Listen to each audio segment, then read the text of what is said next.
Well, one thing I was thinking of, Yes. it's such a shame because there are Catholic institutions that are not as replete with insanity. Like I don't even Right. know what Yeah. else to say Yeah. besides it's just like it's non-logic. It's Yeah. true mental illness in a lot of situations, like people who are not able to attend to themselves and their needs because of these systems that are very Yeah. controlling. But like for instance, I live in Canada now, Yeah. in Toronto, Uh-huh. Ontario, not Toronto, Ohio, and there are public schools. Sorry, the Catholic schools are publicly funded here. So, Okay. like, which I disagree with very much. Okay. But tax dollars go toward primary up to high school Catholic schools. Okay. But Interesting.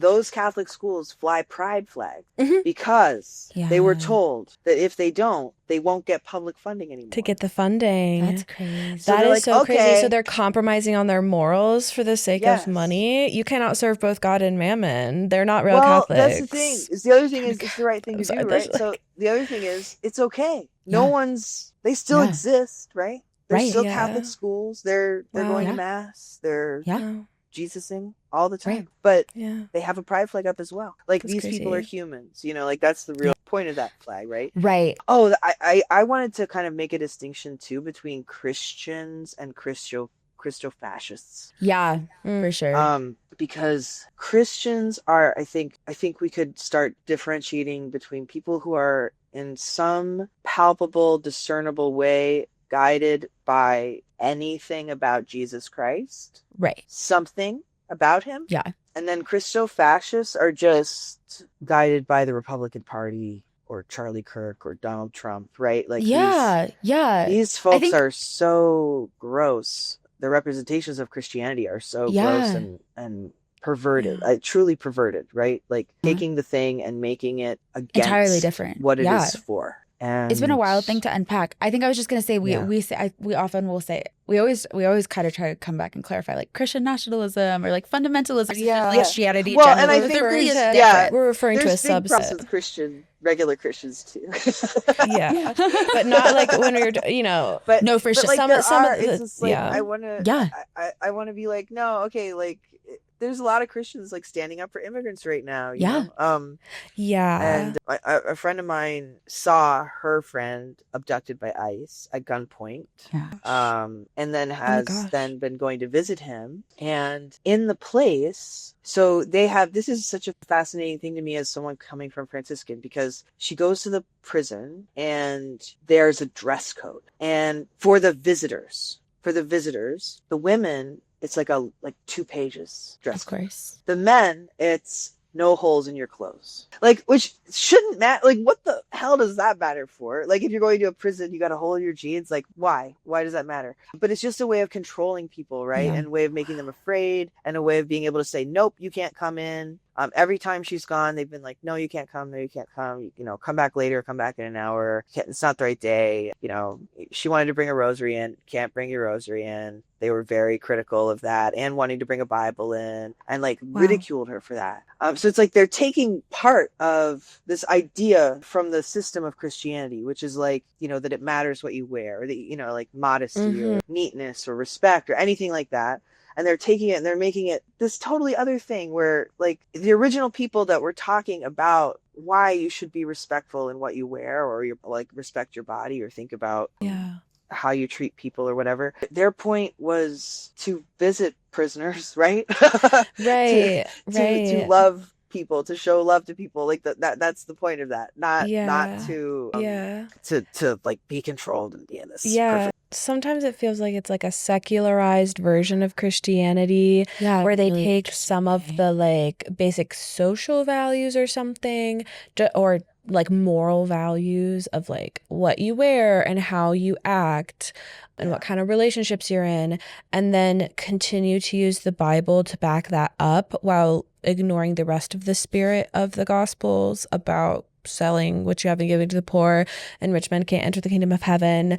But so instead you get like very wealthy people talking about how gross and unnatural the gays are for being gay, when I'm a good Christian man who has children with 4 different women and cheats on like whatever. Oh yeah, So, did you hear that they like? I think it was Charlie Kirk's memorial. They like broke Grinder. I think it was. yeah, That. in this town, And it also or happened at like the where it RNC. Like it always yeah, it happens always why when it there's a big unfortunately It's happens. also that's the conservative. problem, right? It's just not true. It's Right. just Right, simply not true mhm. that these people Which are yeah, which all is the thing. It's like only it's not. interested in sex with the opposite gender. Yeah, no, they like say that when they're like projecting to the rest of the world. So then I always have way more sympathy for like the little people than like anyone who's a public figure, for example, because the public figures will say whatever, but then it always comes out that they're doing something in private that goes against what they're Oh, saying publicly, yeah, right. That is a very Whether fascinating phenomenon right. But right then like there. all the little You people, smelt they it, you like dealt it. right, like we just believe that, oh, this is wrong, so you would never do that, so I can't do it. We've like talked about this a lot in the context of like gay dating or gay hookups, like that, like Evelyn and I, like it was like, well, you can't even consider like holding hands with a girl without like completely breaking the church and like Yeah. leaving into like that's too far. Jesus And will then die finding right, and then Literally. finding out that like everyone's like, hooking up, right, and like Yeah. Everyone's that's like getting a common wasted. thing. And I was like, I've been trying so hard. So I don't know, people who are genuinely think this is the right thing and they follow it, like, but compared to people who like are weaponizing Christianity to control the genuinely devout. And then to like control education to say it's more about like the truth somehow. Yeah.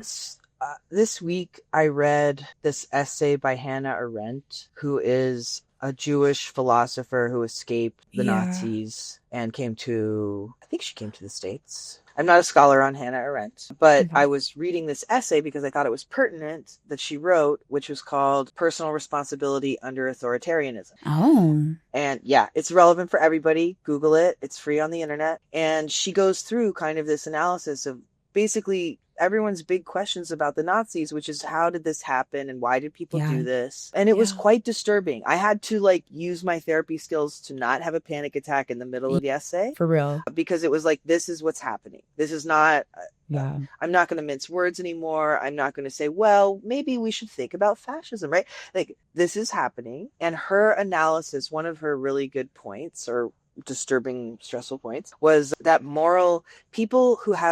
people in German society who had really strict moral codes and systems, i.e. religious people, were not helpful against the Nazis. Essentially, they took their moral system and they replaced it with the Nazi moral system. Yeah. So they did not show up and act like they're Christian, because that's really essentially the people of any religion that had any kind of social power at that time are Christians. So I don't think that's emphasized enough. So they're not bringing their Christianity to bear on the society that they're in. They're just replacing their Christianity with whatever the moral is that's coming from, the microphone of the fascist leader at that point. And then the other really pertinent one that I thought was pertinent for you guys because of your title especially was this idea that she's saying a lot of the people that ended up being very important in the Nazi party did not start out as party members. They started out as people who just worked in those positions when the Nazis took power. And then they stayed in those positions because they thought they could do more good from within than outside. And she says basically, no, everybody has to quit. If everybody quit, then the system doesn't work at all. Right. If everybody just doesn't go to work. But if everybody goes to work thinking, well, I'm going to do like one good thing in the midst of 100 bad things, right? Then that's not actually that helpful. And I always think of that like it's like a drop in the bucket if I quit, right? And so I think sometimes there's a fear of like, well, if I do this and nobody else does this, it doesn't even do anything, and then I'm worse off because I don't have a job anymore. Like I'm getting punished. Veronica worked for Franciscan. Yeah. After graduating. Because it's kind of your only choice. Like it's kind of your because they only don't prepare path. you to do anything else. Yeah. Yeah. Sure. So that's for context. But even thinking like, why do I even go to work now? Because I need to pay my bills. But like we should all like do something to like make this stop. But it has to be like a group. So I don't know, trying to always figure out like at what point, Well, yeah, and yeah, she's do talking about you people that have make radical direct things? jobs. Well, Work in the true. party. That's Right? true. That's So true. that's the Like other thing then is the like whole government when will it, fall apart. yeah, Yeah. like so like if you worked for the federal government right now, that might be Yeah. like, Yeah. but also that is a hard question, right? That Right. it's not just because Right. this woman says we should do it, Oh, right? for Of sure. course, Well, like, yeah. but she's like pretty smart. I read On Tyranny. I forget who wrote that, but it's like a very short book with like I wish I actually was saying this better. Like 21 like features of tyranny and a tyrannical government. And I think it was originally published like previously, and then the version that I was reading was at least published in 2017. Trump had just become president for the first time. It was coming up on midterm, so it was talking about sort of like how this is pretty bad. Trump is doing XYZ things, and we have the opportunity to sway things with midterms when it comes to our elections for the Senate and whatever. And that was like very powerful to read it, because as I realized that this was this like edition that was like added on after was only at the beginning of Trump's first presidency, when at the time I think I would have even more so been like, this is like conspiracy theory. You're like reading into things. It's not that bad. But now, like nearly 10 years later, we've gotten to a point where it does seem like that's exactly what's happening, and that it's been going on for a while. There's like the foundation being laid, and bringing it back to like education.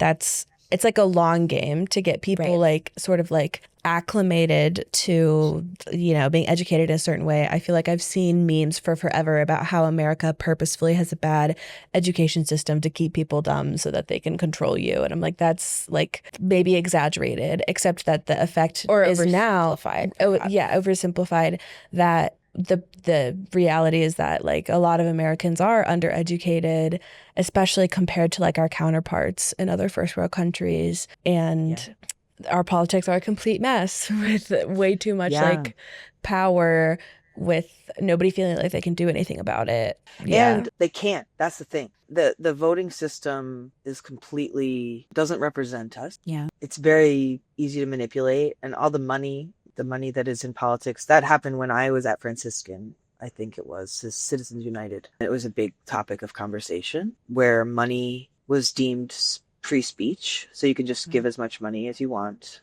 And that blows the mind of people here. Like the amount of money that they spend on political campaigns in Canada, it's like they were outraged on the radio within the past year. People are like complaining, like, oh, they spent $250,000 on that election.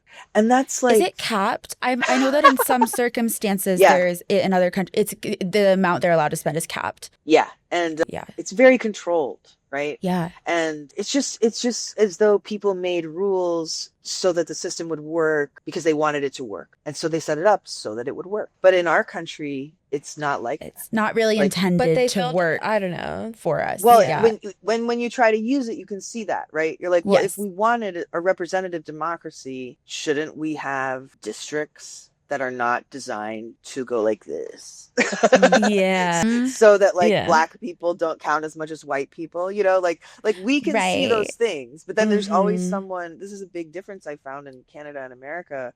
In Canada, there's nobody saying like, no, those districts are fine. It's not like that. Like everyone's just like, oh yeah, they designed those in the 30s. They're racist. We should change them. Things like that are old and racist. They're like, oh, that's old and racist. In America, they're like, no, it's not. There's always somebody in the conversation just denying reality. Yeah. I love how there are solutions out there. I think that's the piece that was continually mind-blowing for me. The more that I realized is that, I think I've said this to Veronica before, we act like these are like untested theories. Like we sit here in America and they're untested theories. And it's like, well, that sounds nice, but it wouldn't really actually work. And it's like, that's astonishing considering how much it works for everyone else. Which is the thing with transness, Like people act like that it's a new idea. And actually it gives us all of these examples of trans people from the very early days, the 300s and even before that. And then of course, Joan of Arc, the most famous of all trans people. And if you just know about them, about these like saints and monks that existed who were transmasculine people. And when the other monks found them and they were like, oh, this person was born a woman, but then they're a man, wow, God's amazing. That's like the whole story. Yeah. God's amazing. Yeah. It's not like, oh, they were lying to us. Gross. They hate Jesus. Like, no, they would find these people that had lived as men for years, and they were like, oh, brother so-and-so had these shriveled up breasts, and God shriveled them up for him because that's what, to make him more masculine. Like Incredible. They really I heard about one. I feel like I heard, I wish I could remember the name of this, but somebody told me the story of one such monk who was accused of committing assault against a woman who then got pregnant and had a baby or something. And so then had to reveal there's actually no way that I did this. And they were all like, oh, okay, good. Because you were such a holy guy. We were going to be really upset if you did this awful thing. Cool. Which would break people's brains today, I think, hearing that kind of story. There's a version of that where the guy is he doesn't tell anybody. He just is exiled from the other monks. Because they're like, you raped that woman. And he's like, I didn't, but I'll accept whatever punishment you give me. And then they send him away. Then the woman drops off the baby, which is also a trans man's maybe how can I get some woman to drop off a baby for me to have? For sure. It's early gay. Yes. So they drop off the baby. So then the monk in exile raises the baby and then goes back, is eventually redeemed and goes back and becomes the guy who's in charge of all the monks. Abbot. Wow. Oh, wow. So yeah, there's a bunch of these stories. The more history you learn. The point of them is not that it's bad to dress up in clothes that are not, yours. And even could be a way to glorify God, that all of creation sings the glory of God and whatever, and to have it in that perspective of. I remember those kinds of things breaking my brain, even fully having left the church, but still, just processing, which as I still am, but I saw the thing that people say about God created man and God created woman, but God also created day and night, and you're not standing there saying there isn't dawn and dusk. Right. The twilight thing broke me. There's a beautiful poem that says it way more poetically than that. Yeah. And I think when I learned about the fact that the first clinic that kind of had all of this information about queer and trans individuals in Germany was the Nazis burned it to the ground. It was one of the first things they did. It's the first thing, which is the same thing that's happening now. Yeah. Well, yeah, it really, and leaving the States has made this also clear to me because it's put me in the position of being an immigrant. Yeah.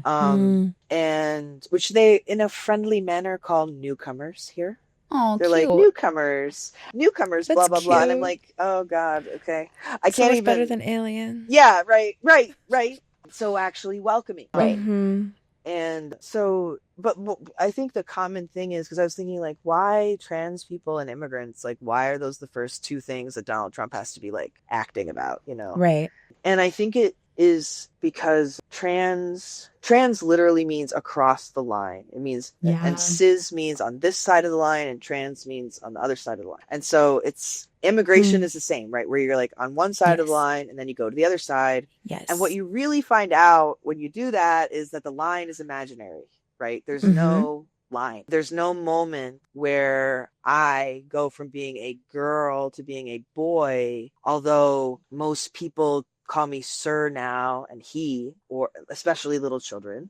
But but then even, right, I've only been on testosterone for 6 months. So I'm very in the gray area. Yeah. And then, but there's no oh, now you're a boy, now you're a girl, right? It's not, because those things are just ways that we have of trying to articulate how people are. Yeah. Right? God wasn't hey, boys are like this and girls are like this, now act that way. Right. Eventually we made up those words and we're this is what's going on, I guess. Yeah. We're trying to explain general categorizations. I loved bimodal theory or whatever. I think about how sex and gender is a bimodal thing instead of a binary. Oh yeah, that's what it is.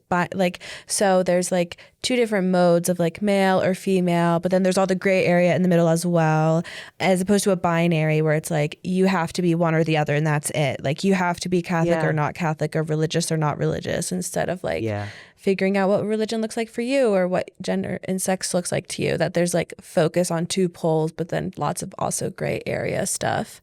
But I think that's the thing is like, I think you're right. Like it challenges the narrative that things have to be this exact way and women have to act this way and men have power, and because God created them to have the power and for women to have a bunch of kids and raise them at home. And it does challenge the entire it's just system. So absurd. Yeah. It's just sorry. It's like the longer it's like America was created by Jesus to be the best country in the world. It's like, no, that's just not. Yeah.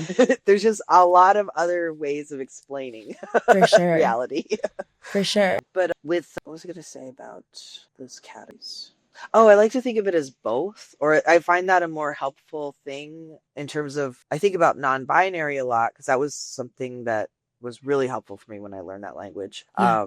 And in a sense, there's that spectrum idea where it's like this side, and then there's like this middle or a spectrum. But then I also think it's just like an encompassing like thing where it's not either or, it includes all of the things, which like with might be an easier thing to understand if we're thinking about national identity.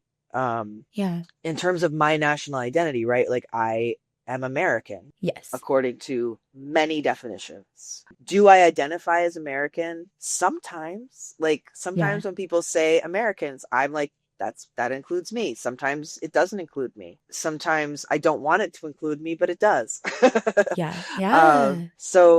And then now I live in Canada. So am I a Canadian or an ex-American or both? And it's really, if you look at me, it's like I contain all those years of being in America, right? I have an American passport. I have all that influence of being American. And same thing with femaleness and maleness and me, right? Like I have a lot of female experience. I have years of my life where I didn't know I could be anything else, right? Yeah. But then also I look male. From a distance, as Hannah Gadsby says. From a distance, I'm definitely just a regular man. And then as the closer you get, and then you hear me talk, you're like, wait, there's something different. And like, then you can tell, right? Oh, wait, you've got a vagina, right? That's the weirdest part of it all, is that like, it's like, actually you just determined that like everything you'll say about me and the way that you'll engage me is because you can perceive through the depth of my voice that I have this vagina, you know? And so it's kind of creepy, honestly. Everything, you know? Yeah, it was a very weird thing about having a baby, because it was like, tell us about the genitals of the baby immediately, you know? Like, and I was just like, that's odd, you know? That's private information for this new human.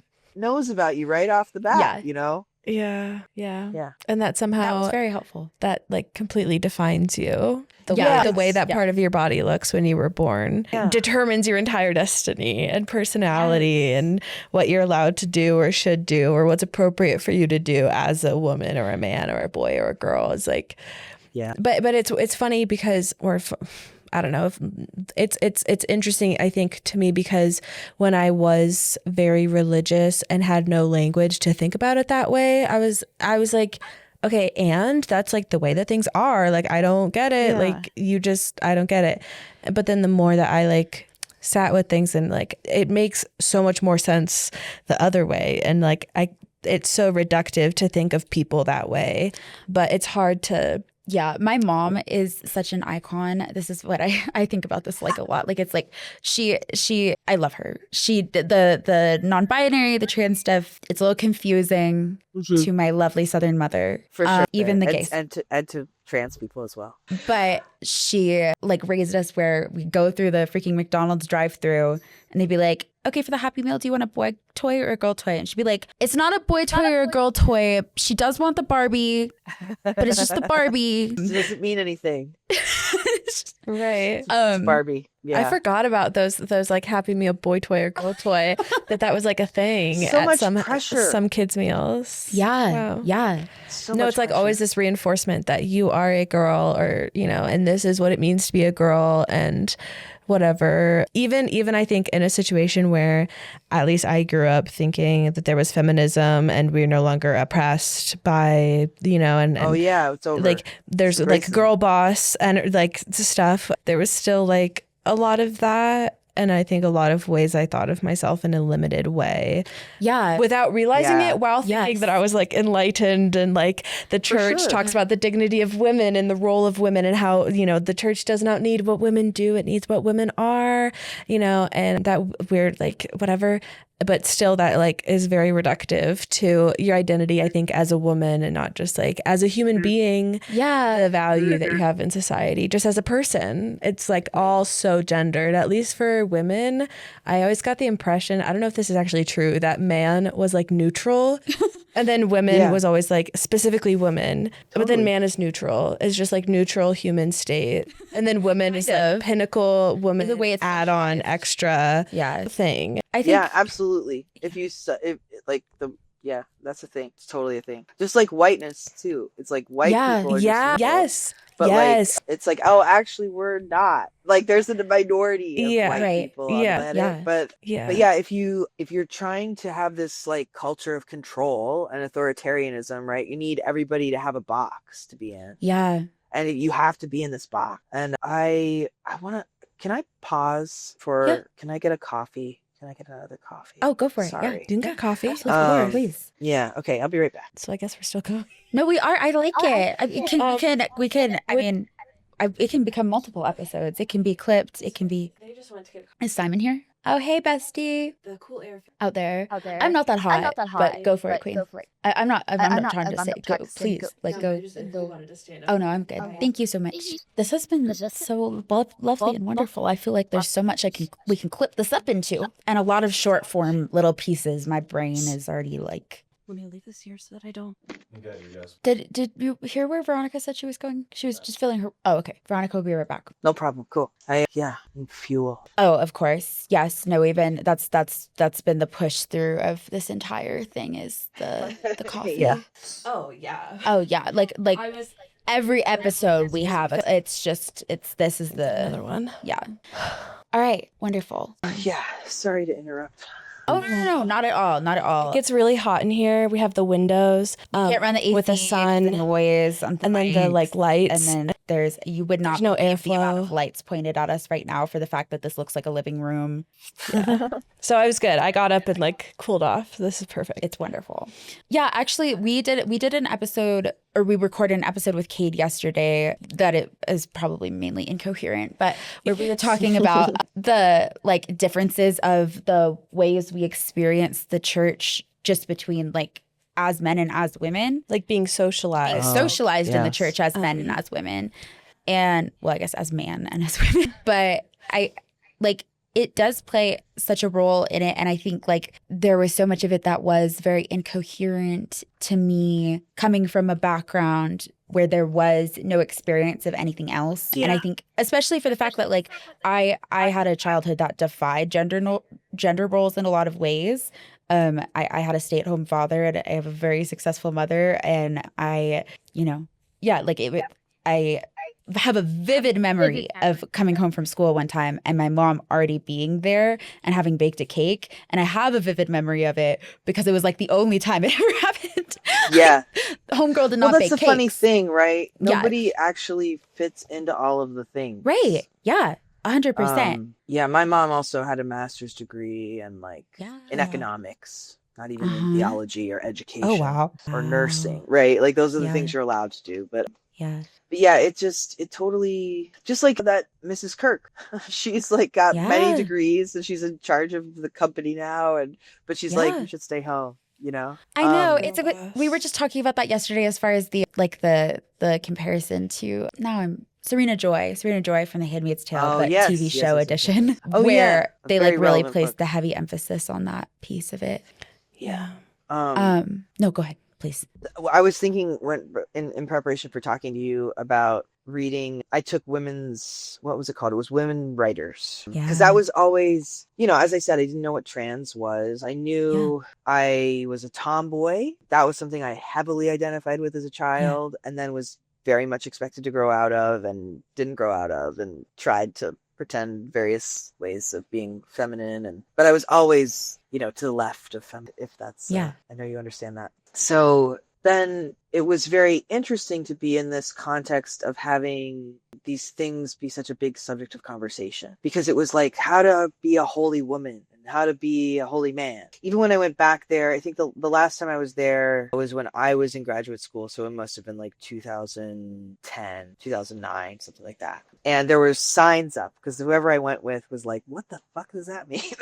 Like, how to be a good Christian man. Like, why do you have that up there? Like, why isn't it just about being Why do you a have to Christian? teach it? Like, yeah, right, exactly. And that's the whole thing. Like, you have to teach it because it's not natural. Right. It's just not natural. And like so much of masculinity and femininity, it has nothing to do with biology even. Yeah. There's a great book for folks interested called, there's two that I read recently. One's called Bitch and one's called Eve. And that's enough, right? But the one called Bitch it's by a biologist, female biologist. Yeah, it's so good and interesting. It's just about all the spectrums of gender and some sexuality, but mostly just gender. And in nature, just like in various species.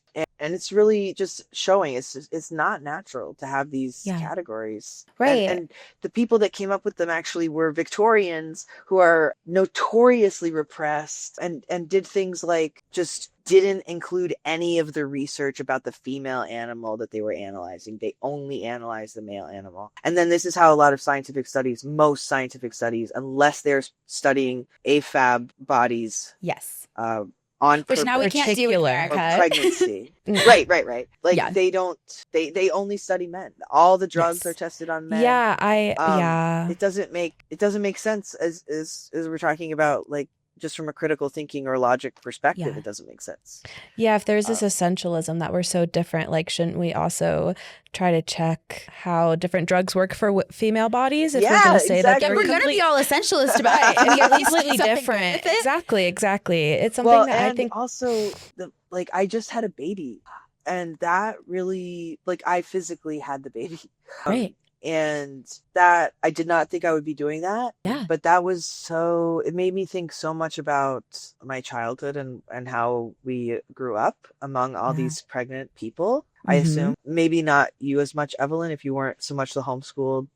I feel like I still kind of did. I have a larger, for context, my mom is one of 7. So like, I still did, grow up with that a lot. Just all my friends' parents were always having tons of babies, but no one, like I was, when I was trying to get pregnant and going through IVF, I was realizing like, oh, I don't know a lot about this. Like, I don't have a lot of experience of women talking about their bodies, and all those women who were having so many children talking about it. Like they talked about it's hard to be pregnant, and they talked about how, like, being sad that they were pregnant or trying to avoid getting pregnant. But then in terms of actual helpful information about the pregnancies themselves, right, that was not something. And then that experience really clarified too, like, that abortion is not murder.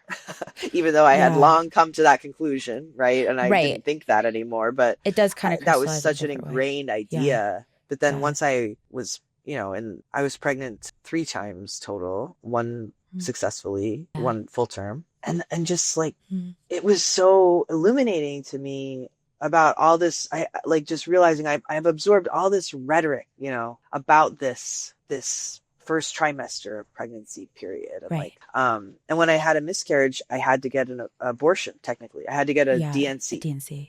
So I had to go to an abortion clinic to get it. It was like the only place to get it. Or you could go to a hospital if it was like a longer wait. And the doctor was like, I heard the people at the abortion clinic are nice. And I was like, okay. And they were very nice to me. They never misgendered me. They were very compassionate. They were like, I'm sorry you have to be here. I know it's not like what you wanted. And so it was actually a really amazing experience, but it was also something I realized, like, oh, like, this is the thing that I've been raised to think is like the worst thing. And these are the worst people that are doing the terrible murders all day long. And these are them, actually, they were like holding my hand and helping me through something that was a health problem, right? That was, if I didn't get this procedure, I was in danger for all kinds of reasons. And not only that, but like, the thing that's happening to me right now is whether or not they were terminating the pregnancy or removing the pregnancy that had already terminated itself. It was like, this is not the same thing as losing a child. Yeah. Or like, this is a painful experience. Yeah. Right. But this is not the same thing as going through the process of having a child and giving birth to a child and then like somehow doing something horrible to that child, right? Like that's the scenario that we're presented with, that this is what's going on. And that those are somehow equivalent is what we're always told as pro-life. And in fact, like it was so clear, right? Just to be there and to be among all kinds of women were there, or all kinds of people. I think they were also women. The boyfriends were not allowed in, and actually men were not allowed in. And one of them was like pointing at me like, he's in. How come he's there? And they were like, what about him? The girlfriend was like, no, like drop it. It's just, if you shelter people from reality, right? It's just, again, so much easier to believe that it's all dark and scary and evil and bad. And it's just so much less black and white. Well, and I think I grew up that level of fear around queerness, around abortion, around so many different things. And it was this scary, dark thing. I also, like, for example, I worked in substance abuse treatment for 2 years after I graduated. No, I didn't graduate. I don't have it. LOL. That's just fuck Franciscan. Good for you. I would like to have a degree. It's happening. But anyway, I worked in the substance abuse treatment field for 2 years after leaving Franciscan, and that was eye-opening for me on like a different one. It's just you hear it's the worst thing ever, and obviously I'm not saying go do drugs. Why is this a disclaimer I keep making? It's not the first time you've said that. Saying that. Obviously, I'm not saying go do drugs. Obviously, I'm not saying... But it's not like they're horrible. But they're not worse. They're just people. They're very lovely people. They're right. And oh my God, I remember my brain breaking, and also just like me... I call my mom probably 5 times a day. She's so sick of hearing from me. She's not. But I remember like calling my mom and being like, oh my God, like I did an intake assessment on someone whose first exposure to a substance was being given it at 8 years old by their mother. And like this is the narrative that we have about these kinds of people who make these kinds of choices for their lives. It's one of those. There's so many things where when you put yourself in a bubble and just talk about those people over there, which I feel like in the Bible, Jesus really tries to make a thing we're not doing. Again, back to that guy. Like, right. And those, I think, like those religious people who are like care for the poor in the inner city and like make friends with like different always people. End up being more liberal. Right. They're like more like well adjusted and stuff, and like not the conservative, like sheltered kind of like bubble type. But I think it's, I wish that in some ways that was some sort of different experience with religion where I, had been exposed to more of that, like what feels like genuine Christianity, and seen that more as like. My wife and I talk about that. She really had more of a fun Catholic experience. Oh, okay. She's like, it's like we both were in convents, but mine was fun.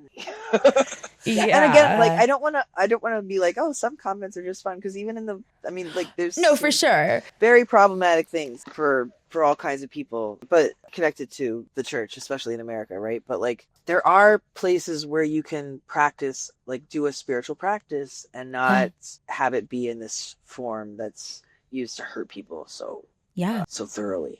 I keep thinking of going to Cuba, because from Canada you're allowed to go to Cuba.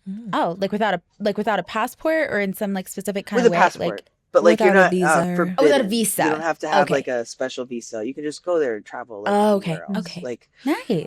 And there's my baby. Can you hear the cry of the baby? I heard it a tiny bit. Okay. I'm a lover of babies.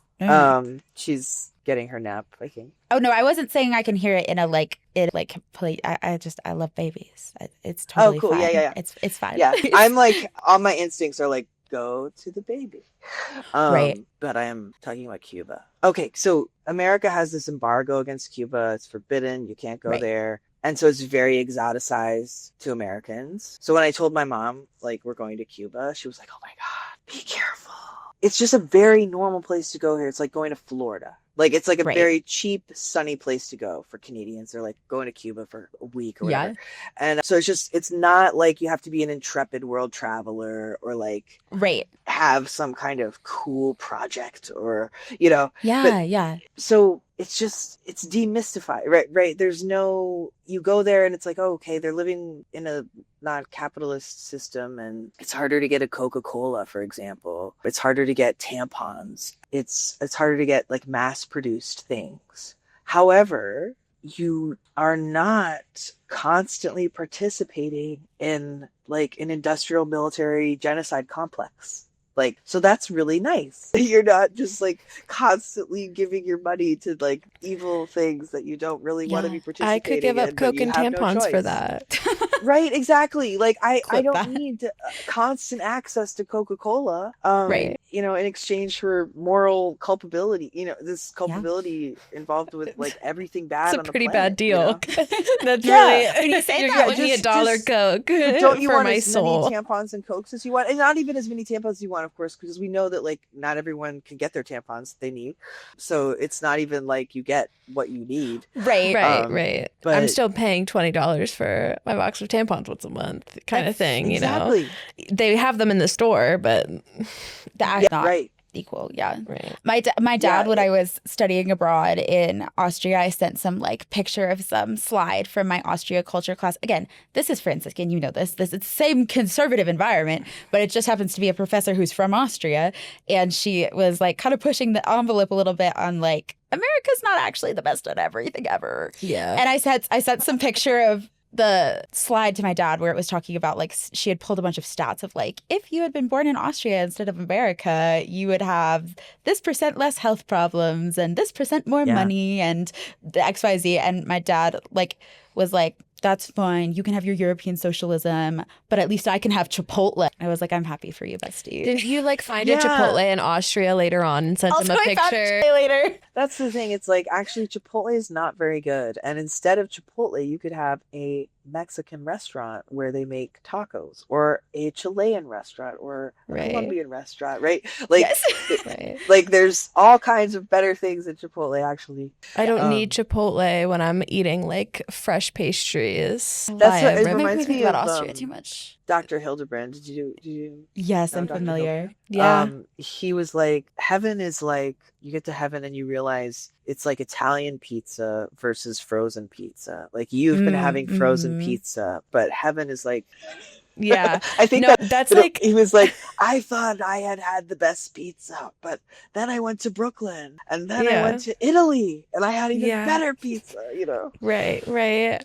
No, that's like, honestly, that's a pretty good analogy for heaven and the way that, you know, they talk about the union with God and the way the saints talk about union with God is better than we can actually think that it is. Yeah. Yeah. But Which is a cool thing. Like mystery. That's good. That's cool. did you feel like you had that experience when you stopped dating men and dated women for the first time? 100% actually. From frozen. Oh, 100%. Fresh pizza. I was like, oh, this is why the Italians like pizza. That makes Yeah. sense. Yeah. Yeah. Yeah. Yeah, it's better to do things that you like. Exactly. Imagine that. Shocking concepts. I know. Actually, it is really genuinely, radical. unfortunately. This has been wonderful. Yeah. This has Yeah, been so thank great. you. I'm so glad we got to chat with you. I'm so glad we got like so much conversation with you because this Yeah, is wonderful. it's It's probably going to be at least Cool. 2 separate episodes. Oh, cool. When do the episodes? What's the? That's such a great question. So we've recorded, what is this? We have 10 total. We have 10 total episodes from this weekend. Kate, what's the turnaround time? Mertz wants to know. That's the Well, thing. in 'cause- general. So Not this, just no pressure on Cade though. no pressure. We're going to be recording all these episodes like, or Or no, we releasing release once a them- week. So we'll release through the end of the year probably. So sometime between now and January. Yeah. Sorry. Nice. We'll send it to you. That's Updated when we Yeah. have a more detailed like kind of schedule. Yeah. But wonderful. That's exciting. Yeah. Thank you so much for coming on and chatting with joining us. Did you have any sure, like thank you. last closing thoughts? Or obviously we've kind of gone through a lot of things. So if you didn't have anything else, And to you add. are a writer. You have not only your memoir, but also a book of poetry called Cut, right? Yeah. Yeah, That's give us a little plug about yourself and your work. Yeah. Well, yes. I have that book, Burning Butch. That's like all my Christian trauma. Yep. Catholic, lesbian, coming of age, kind of becoming aware of transness. And Yeah. then the poetry book is more, that covers, I think, more gender and less Catholic cult content and more just like being in America and watching violence. So there's a lot of violence in that book. And I am working now on a memoir called Boy or Girl, which is about having the baby. And yeah, that's cool. And I'm working on a novel, which I'm excited about. Oh my gosh, incredible. I can't wait to read everything else you publish for the rest of forever. Thank you. I am one of those people who like I have to get the book. It's not like a brand loyalist, but it's like if I find a like an author that I really like, it's like a So incredible. I also have a book of poems coming out, another book of poems, a chap book, which will be called There's No Place Like Home. That's about watching everything in Gaza happen on social media, and also being like in Canada while all of this stuff is happening in America. Yeah. So it's just about that concept of home. And that's cool. What that means. That's cool. Incredible. Yeah. Thank you. Yeah. Thanks so much for this. I love this conversation. I'm excited to hear your podcast. Oh, I'm very excited. Thank you. I'm so excited to like get that to cut. My brain is always like actively thinking and like, okay, clip that. Yeah. So I'm so excited for this to come together and piece together and For sure. I really enjoyed it. Okay, I have a personal question that I'm like dying to know, but didn't want to like all of our personal business online. But like where in Maryland did you grow up and like what homeschool groups were you part of? I need to know. This is really fast. Annapolis area. Okay. Slay. Where did you guys go to church? We went to St. Mary's sometime. Oh, yeah, in Annapolis. Our Lady of Perpetual Help. Oh, okay. Edgewater. And Holy Family. Yes, Edgewater. Oh my God. Did you go to those places? No, I went to OLPH in Ellicott City. So I only know OLPH Edgewater from like the archdiocesan like lists of stuff, and it would like specify, and I'd be like, there's an OLPH in Edgewater. But yeah, my dad works at St. John's in Severna Park now, but I went to a year of school there. No way. Yeah. That's crazy. Do you know the Lottomans? They have a lot of kids. Okay. They're my buddies. Yeah. But I know like the Kirbys and the Khans, I think, are down in that area. The Khans! Oh my God, I you know had a huge crush on Mrs. Khan. Really? Crush. Big. Yes. That's funny. Incredible. Is she like a scary conservative lady? I don't really know them super well. Rebecca Khan is my age, and that's hilarious. She was a baby when I was like a teenager. I like held her as a baby. They had a big transformation, and I think identifies as non-binary and has they them pronouns in their Instagram profile, whatever. Is that your mom like was bitching at you about? No, I don't. No. Okay. I don't know. Yeah, I don't know them super well. I did theater with the Khans. I knew Mike. But, okay, that's too old. I'm like the same age as all the youngest, I think, because Davey Khan's the youngest, I think, and he's in college now, but is still very Catholic. But it sounds like Becca's not. So yeah, I went to the Hills Co-op out in like Woodstock. I think I've heard of that, but I went to St. Peter's. I've never even heard of St. Peter's. Rock. St. Peter the Rock. Oh, is that like in Annapolis area? Oh, okay. We weren't involved with them, so I only like heard about it, and I don't actually know who was really involved in that. So interesting. Wow. Can we outro so that Kate can at least stop the recording? Oh yeah, I wasn't thinking about outro. Or do you want me to? I can outro. Yeah, my brain is not there right that's now. Fine. All right, perfect. Thank you so much for tuning in to today's episode of the Leave Laugh Love podcast. Feel free to give us a follow over on Instagram and TikTok at Leave Laugh Love Pod. Also YouTube now. I keep forgetting this is our YouTube rollout. Oh well, hello, welcome. Look at our beautiful, lovely set. Everyone say thank you, Cade. Thanks, Cade. If you feel like this podcast adds a little bit of value to your life, if you spend the 4 hours with us a month listening to our podcast every weekend, maybe buy us half of a coffee over on Patreon. I don't know. Maybe, just maybe. Feel free to like and subscribe. And until next week, keep living, laughing, and loving. Bye. Bye. You all have Mertz.